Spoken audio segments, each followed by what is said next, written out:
जय हिंद दोस्तों। जो आज हमारा टॉपिक है वो DSSB एग्जाम को ध्यान में रखकर ये प्रैक्टिस सेट में लेकर आया हूँ। ये लगभग 10 क्वेश्चंस इसमें होंगे इस प्रैक्टिस सेट में। तो आइए देखते हैं किस प्रकार से क्वेश्चन पूछे जाते हैं और किस प्रकार से प्रीवियस ईयर में तो जो DSSB के प्रीवियस ईयर के क्वेश्चन पेपर हैं उसमें किस प्रकार से क्वेश्चन आए हैं वो इस वीडियो के माध्यम से हम देखते हैं। तो आइए देखिए, जैसे दिया गया है कि दो पात्र ए और बी दो पात्र हैं, उनमें जो स्पिरिट और पानी का जो अनुपात दिया गया, मतलब दो पात्र हैं। आपको ऊपर क्वेश्चन दिखाई दे रहा होगा कि ए व बी दो पात्र हैं जिसमें स्पिरिट और पानी का रेशियो हमको दिया गया है। स्पिरिट और पानी का क्या दिया गया है? वाटर का रेशियो दिया गया है। तो वो दिया गया है 3:8 और 6:5 ये अनुपात दिया गया है। और बोला गया है कि स्पिरिट और पानी दिया गया 5 और 6 के अनुपात में स्पिरिट और पानी का घोल प्राप्त करने के लिए उनकी सामग्रियों को किस अनुपात में मिश्रित किया जाना चाहिए। मतलब 5 और 6 का अनुपात प्राप्त करने के लिए उनकी सामग्रियों को किस अनुपात में घोला जाना चाहिए। तो आइए देखिए, जब भी आपको इस प्रकार का क्वेश्चन दिया जाए और पूछा जाए किस अनुपात में घोला जाना चाहिए, तो आपको सिर्फ और सिर्फ एलिगेशन मेथड लगाना है। एलिगेशन मेथड क्या होता है कि हम कोई भी एक चीज लेंगे, या तो हम स्पिरिट लेंगे या तो हम पानी लेंगे। तो स्पिरिट, अगर केवल स्पिरिट ले रहे हैं तो हम कहेंगे केवल स्पिरिट कितना है, तो टोटल भाग कितना है 11 में स्पिरिट कितना है 3। इसी प्रकार से अगर हम इसमें देखें बी वाले में कि टोटल भाग कितना है 11, स्पिरिट कितना है यहाँ पर 6, और जो टोटल मिक्सर आया है उसमें अगर हम देखें टोटल भाग 11, स्पिरिट कितना है 5। ठीक है। एलिगेशन नियम कहता है कि इनका क्या करेंगे, हम डिफरेंस करके वो इस साइड लिखेंगे और इनका डिफरेंस करके इस साइड लिखेंगे। तो अगर आप इनका डिफरेंस करेंगे, मतलब 5/11 में से जब 3/11 का आप डिफरेंस करेंगे तो आएगा 2/11। इसी प्रकार से 6/11 और 5/11 है, तो 6/11 में से जब आप 5/11 सब्ट्रैक्ट करेंगे, घटाएंगे, तो 1/11 आएगा। तो यहाँ पर हमने रेशियो देखा है कि 1/11 का आ रहा है और इधर क्या आ रहा है 2/11 का। दोनों के डिनोमिनेटर में 11 है, तो 11 को हम क्या कर देंगे, काट देंगे। तो जो नया मिक्सचर आया था, जो हमसे पूछा गया था कि उनकी सामग्रियों को किस अनुपात में मिश्रित किया जाना चाहिए, तो उनकी सामग्रियों को 1 और 2 के अनुपात में मिश्रित किया जाना चाहिए। ये हमारा इसका राइट आंसर है। अगला क्वेश्चन देखते हैं।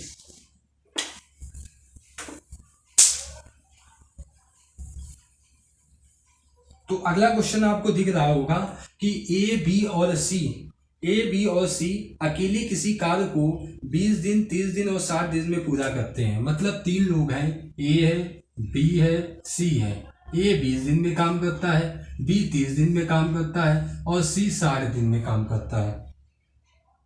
वे एक साथ काम करना आरंभ करते हैं, मतलब तीनों मिलकर एक साथ कार्य आरंभ करते हैं। ए बी और सी तीनों मिलकर एक साथ कार्य आरंभ करते हैं, लेकिन ए और बी दोनों कार्य समाप्त होने के 5 दिन पहले काम को छोड़ देते हैं और शेष काम अकेले सी कितने दिनों में पूरा करता है। तो देखिए, ए बी सी मतलब अंतिम का मतलब जो भी टाइम रहा होगा, जितना भी काम होगा, मान लीजिए यहाँ पर जो भी हम काम निकालेंगे, 5 दिन पहले क्या होगा, 5 दिन पहले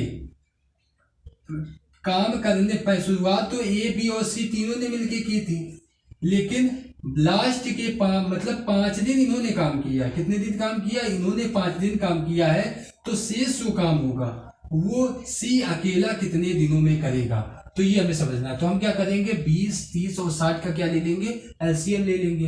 तो 20 और 30 और 60 का जब आप एलसीएम निकालेंगे तो एलसीएम आएगा 60। 20 से 60 को डिवाइड करेंगे तो ये कुल काम है। अगर हम कहें ए के 1 दिन का काम क्या होगा, तो 20 से 60 को डिवाइड करेंगे 3। बी के 1 दिन का काम क्या होगा, 3 दूनी 60, 2। सी के 1 दिन का काम क्या होगा, तो 1। ये इनके 1 दिन का काम है। लेकिन तीनों एक साथ आरंभ करते हैं। अगर हम कहें कि तीनों मिलकर अगर काम करें तो काम कितने दिनों में समाप्त हो जाएगा। तो अगर हम देखें, अगर तीनों मिलकर काम करते हैं, 3 2 5 और 1 6, मतलब 3 + 2 + 1, इनको जोड़ेंगे आएगा 6। मतलब तीनों लोग मिलके जब एक दिन में काम करते हैं तो 6 कर पाते हैं। तो कुल काम है हमारे पास 10, एक दिन का काम है 6। अगर इसको हम डिवाइड करेंगे तो आएगा 10। मतलब अगर तीनों काम को खत्म करेंगे तो 10 दिन में तीनों मिलकर काम को खत्म कर सकते हैं। लेकिन हमने पढ़ा है कि 5 दिन पहले ए, बी और सी काम तो आरंभ करते हैं, लेकिन 5 दिन पहले ए और बी काम को छोड़ देता है और शेष काम जो है वो सी करता है। शेष काम कौन करता है? सी करता है। तो हमें सी से काम कराना है पूरा। तो हम यहाँ पर क्या करेंगे, इनका जो काम है, अगर इन्होंने 5 दिन काम किया है, 5 दिन तक काम किया है, तो 3 2 5 और 1 6, मतलब तीनों ने मिलके एक दिन में तो 6 काम किया है। तीनों ने 5 दिन काम किया, क्योंकि कुल काम कितना है? 60। कुल काम 60 है। लेकिन ए, बी और सी तीनों ने मिलकर 5 दिन काम किया है, मतलब 6 पंचे 30 काम किया है। 60 में से 30 काम तीनों ने मिलके किया है, तो शेष काम किसने किया होगा? जाहिर सी बात है, जब ए बी छोड़ के चले गए थे तो बचा कौन था? सी बचा था। तो इसका मतलब सी ने कितना काम किया है? 30 काम किया है। तो ये आपका क्या हो जाएगा? Right answer. ऑप्शन में आपको दिख रहा होगा सी द्वारा किया गया कार्य कितने दिनों में काम करता है? तो 30 दिनों में सी काम करता है। अगला क्वेश्चन देखिए, आपको दिख रहा होगा कि 24 की पावर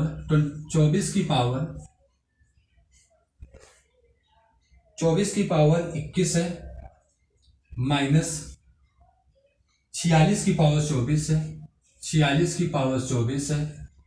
इसके बाद प्लस 23 की पावर 4 है, 23 की पावर 4 है, 23 की पावर 4 है। तो ये देखिए यूनिट डिजिट, ये मैंने आपको समझाया हुआ है, इसके वीडियो भी पड़े हुए हैं, तो जिसको डीपली समझना हो वो वीडियो में देख सकता है।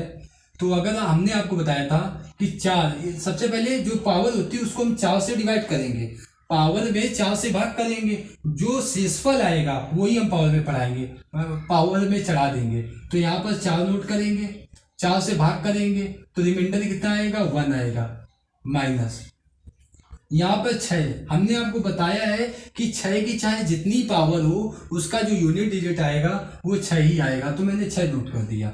3 की पावर 4 है, 3 की पावर 4 है तो उसका इकाई अंक 1 होता है। ठीक है, अब देखिए 4 - 6 + 1, ठीक है। तो 4 और 1 5, 5 में से तो 6 घटेगा नहीं। अब 5 में से तो 6 आप घटा नहीं सकते हैं, तो आगे वाले से तो कहीं ना कहीं से तो हमको कैरी मिलेगा ना, आगे वाले से, तो आगे वाले से एक कैरी ले लेंगे, तो 15 में से 6 जाएंगे तो हमारा आंसर क्या आएगा? 9 आ जाएगा। तो इसका जो राइट आंसर होगा वो क्या होगा? 9 होगा। अगला क्वेश्चन देखते हैं। क्वेश्चन है कि 12 वस्तुएं बेचने पर एक व्यक्ति को 3 वस्तुओं के बिक्री मूल्य की हानि होती है। मतलब 12 वस्तु बेचने पर 12 को जो सेलिंग प्राइस होगा वो 12 के कॉस्ट प्राइस के बराबर होगा, लेकिन बोला गया है कि 3 वस्तुओं की बिक्री मूल्य की हानि भी होती है। मतलब जब भी आपको ऐसा क्वेश्चन आए कि 3 वस्तुओं के बिक्री मूल्य पर लाभ होता है या 3 वस्तुओं के बिक्री मूल्य पर हानि होती है, तो आपको तुरंत सीपी के पास जाना है, कॉस्ट प्राइस के पास, और कॉस्ट प्राइस यानी क्रय मूल्य के पास जाके 3 वस्तुओं के बिक्री मूल्य यानी सेलिंग प्राइस के बराबर क्या होती है? हानि होती है, तो घटा देंगे। अगर लाभ होता तो हम जोड़ देते, लेकिन अगर हानि है तो हम यहाँ क्या करेंगे? घटा देंगे। तो हमने देखा यहाँ 12 का जो एसपी है, यहां से इसको हम क्या करेंगे? 95 इसका माइनस के 3p का करेंगे, तो यहाँ पर आकर ये ऐड हो जाएगा और बराबर 12 का cp। तो ये हो जाएगा आपका 15 का sp और 12 का cp। तो cp के नीचे ले जाइए sp को, 15 यही रहने दीजिए, वहां से 12 इसके डिवाइड में ले आइए, यानी cp अपॉन और ये इसके डिवाइड में आ जाएगा sp। तो हमने देखा कि कॉस्ट प्राइस कितना है? 15 और सेलिंग प्राइस कितना है? 12। मतलब 15 की चीज यदि 12 में जा रही तो क्या हो रहा है? 3 का लॉस हो रहा है। लॉस और हानि, लॉस कहें या प्रॉफिट कहें, उसकी हमेशा जो गणना होती है, जो उसका बेस होता है वो क्रय मूल्य होता है। क्रय मूल्य कितना है 15। कितने प्रतिशत की हानि हो रही, प्रतिशत में बदलने के लिए 100 से मल्टीप्लाई कर देंगे। तो काट लीजिए 3 × 15 और 5 से काटेंगे 20 बाद में, तो माइनस के 20% की क्या हो रही है, हानि हो रही है। अगला क्वेश्चन देखिए,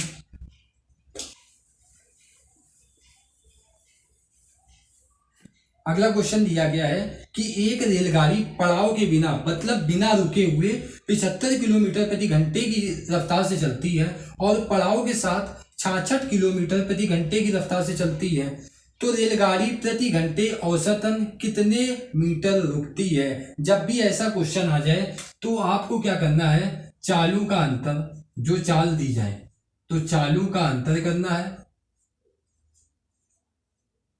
और जो ट्रेन या जो रेलगाड़ी हो, ट्रेन हो, बाइक हो, कुछ भी हो, और जिसकी बिना रुके चाल वाला, जो बिना रुके हुए चल रहा, बिना रुके चाल,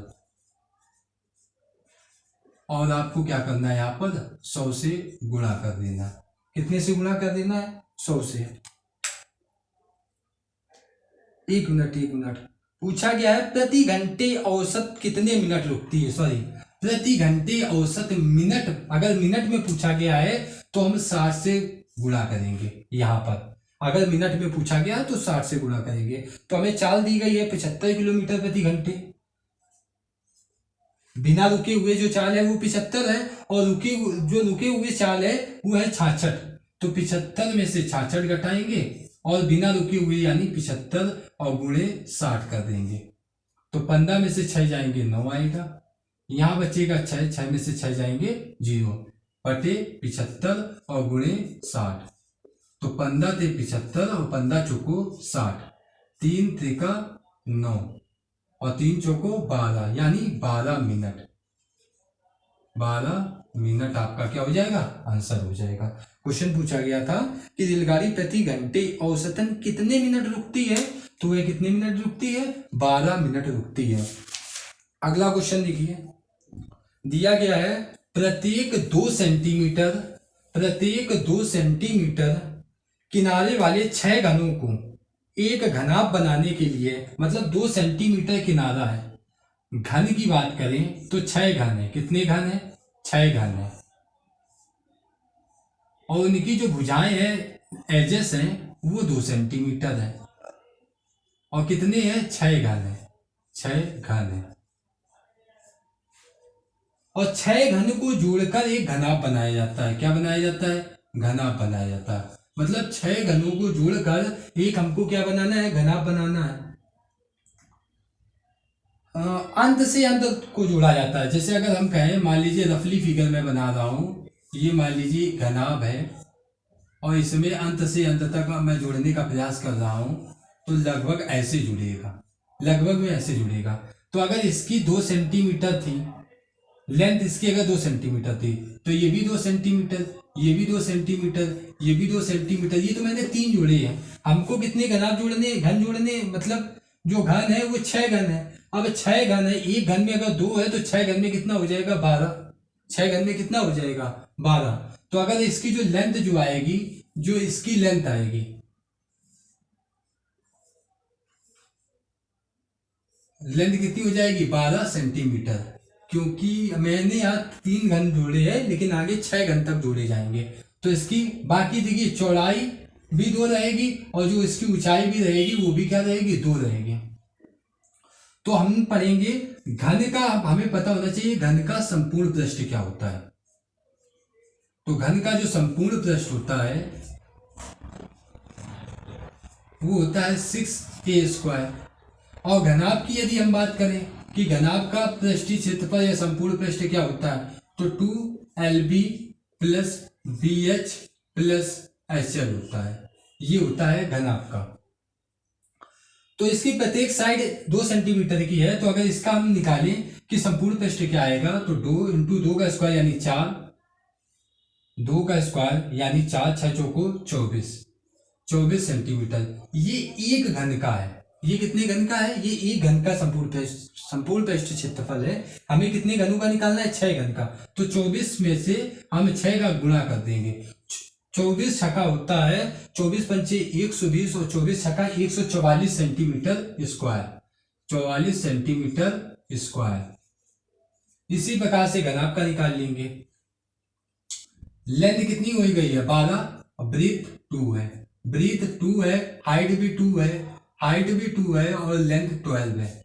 तो इसका हम निकालेंगे तो 12 दूनी 24, 2 दूनी 4, 12 दूनी 24, तो 24 24 48 48 4 52, तो 2 गुणे 52 करेंगे तो आएगा 104 सेंटीमीटर स्क्वायर। हमसे पूछा गया है सतही क्षेत्रफल में कितने प्रतिशत की कमी हुई है, मतलब कमी कितने प्रतिशत की हुई है। तो हम देखें 144 सेंटीमीटर स्क्वायर था, 104 सेंटीमीटर हो गया। कमी कितने की हुई है? 40 की हुई है। कमी कितने की हुई है? 40 की हुई है। कहां से हुई है? 144 से हुई है। और गुणे 100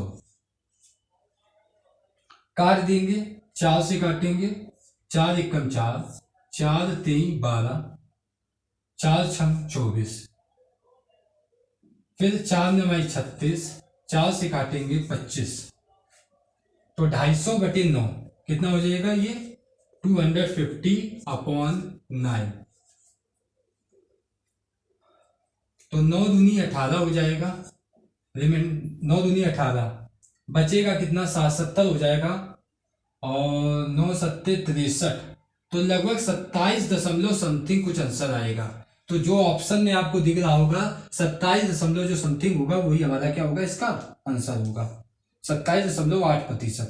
अगला क्वेश्चन देखते हैं।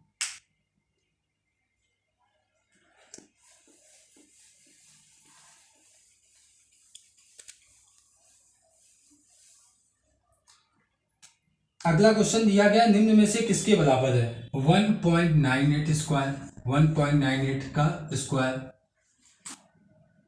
प्लस 0.02 का क्यूब है, स्क्वायर नहीं है क्यूब है, प्लस 1.98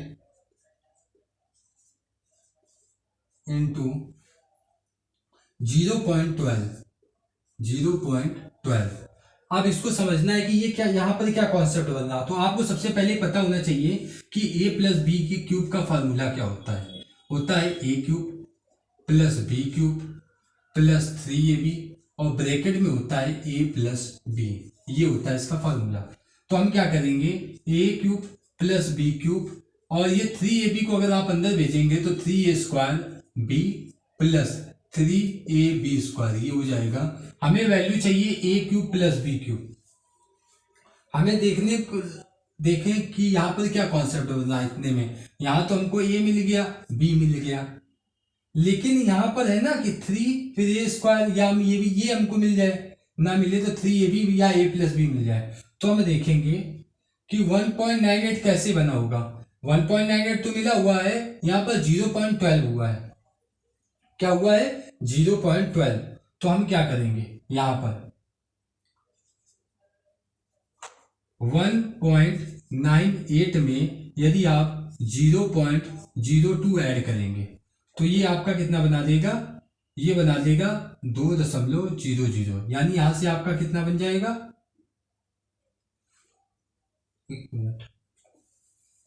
मिनट 1.98 में जब आप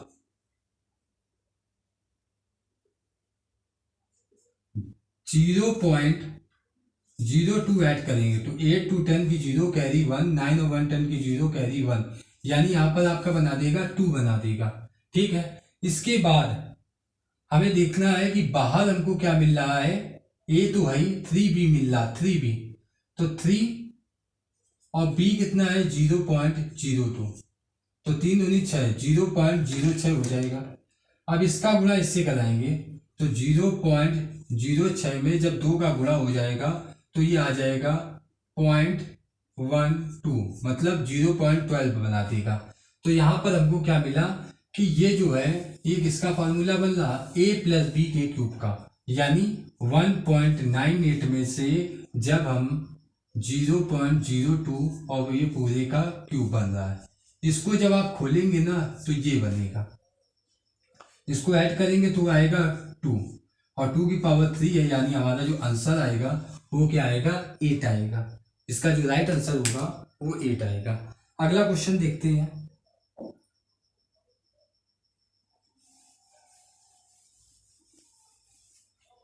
दिया गया है दो संख्याओं का महत्तम समापवर्त 14 है और उनका योग 294 है।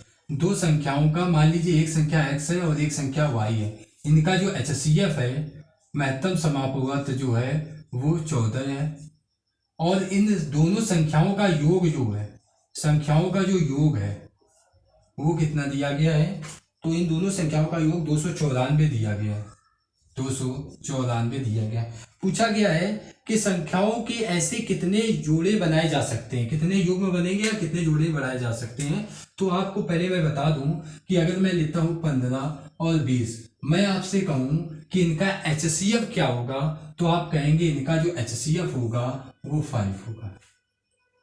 अगर हम 5 से इनसे अगर हमने HCF कॉमन किया, इनसे HCF कॉमन किया तो यहाँ बचेगा क्या, 3 बचेगा। 5 से डिवाइड कर दिए, 5 3 3 बचेगा। यहाँ से अगर HCF निकाल लिया तो यहाँ पर क्या बचेगा, 4 बचेगा, क्योंकि देखिए 5 का गुणा जब 3 में कराएंगे तो 15 आएगा, 5 का गुणा जब 4 में कराएंगे तो 20 आएगा।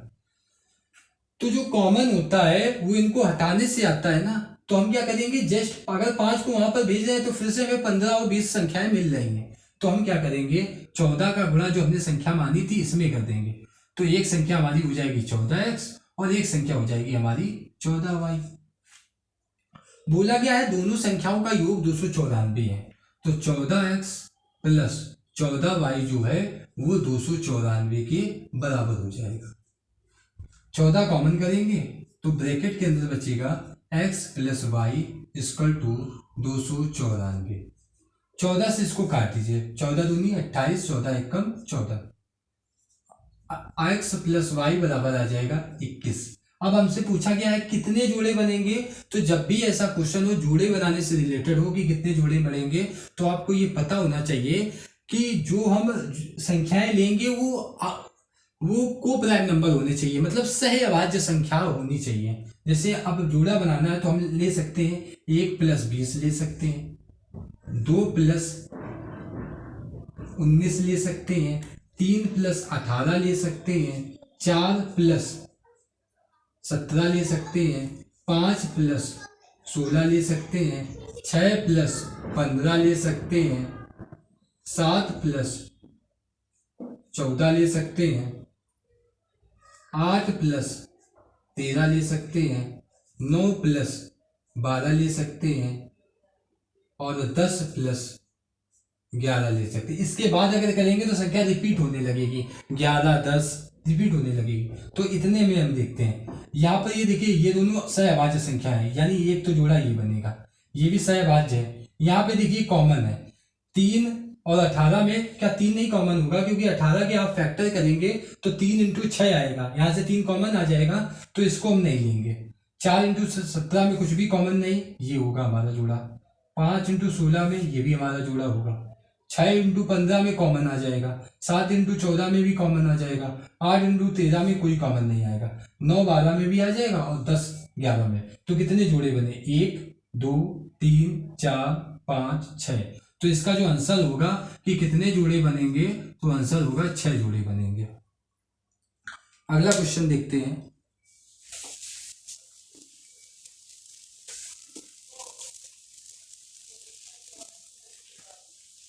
अगला क्वेश्चन दिया गया है कि 0.03 बार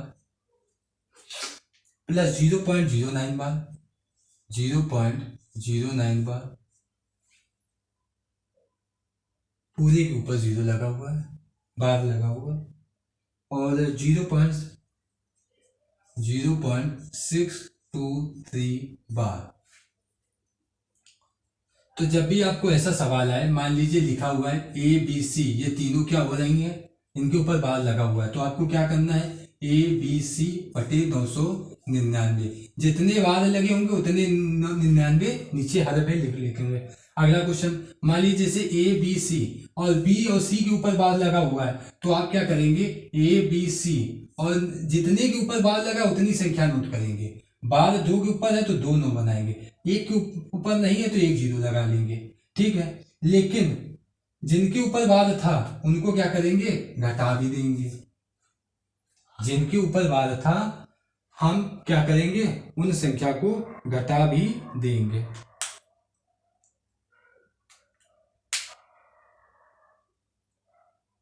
सिर्फ वही संख्या घटाएंगे, सिर्फ वही संख्या घटाएंगे जिसके ऊपर बार नहीं है, मतलब ए को सिर्फ घटा देंगे, इससे इसको घटा देंगे, ए को ही सिर्फ घटाएंगे जिसके ऊपर बार नहीं है। तो आइए देखिए, यहाँ पर देखिए, तो यहाँ पर क्या हो जाएगा, 3 के ऊपर बार लगा हुआ तो 3 नोट करेंगे, अपॉन में 9, 0 के ऊपर बार नहीं तो 0। अब 3 में से 0 घटाएंगे तो कोई इफेक्ट नहीं पड़ेगा, ऐसे लिख दीजिए 0 9, तो 9 लिखिए, और दोनों के ऊपर बार है तो 99, और प्लस 6 2 3, 6 2 3, लेकिन 6 के ऊपर बार नहीं, 6 घटा देंगे और 99, और 1 के ऊपर बार नहीं तो 0।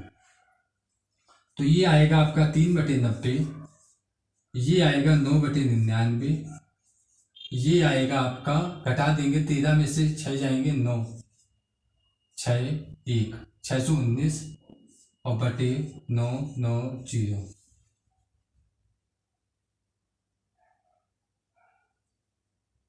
सॉरी 7 आएगा, यहाँ पर कितना आएगा, 7।